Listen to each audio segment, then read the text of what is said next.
Oh, Amelia, this is Ecclesiastes chapter 3.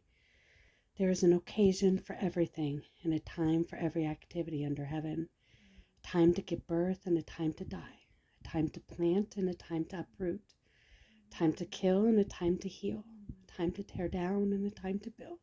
A time to weep and a time to laugh. A time to mourn and a time to dance. A time to throw stones and a time to gather stones.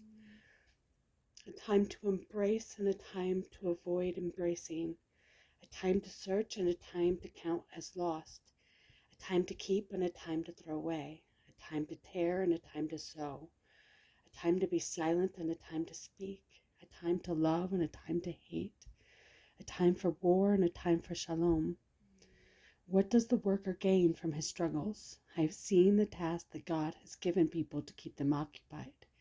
He has made everything appropriate in its time. He has also put eternity in their hearts, but men cannot discover the work God has done from beginning to end.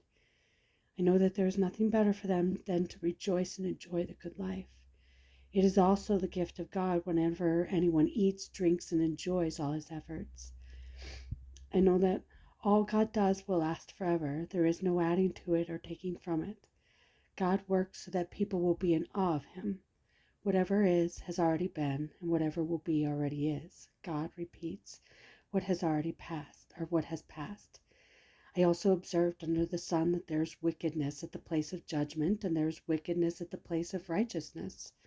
I said to myself, God will judge the righteous and the wicked, since there is a time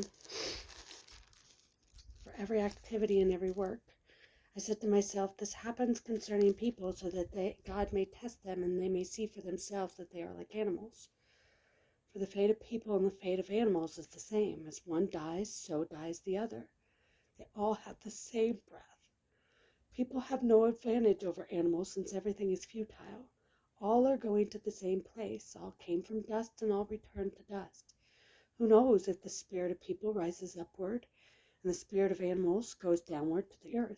I have seen that there is nothing better than for a person to enjoy his activities, because that is his reward. For who can enable him to see what will happen after he dies? May the Lord bless you and keep you, Amelia. Hallelujah and amen.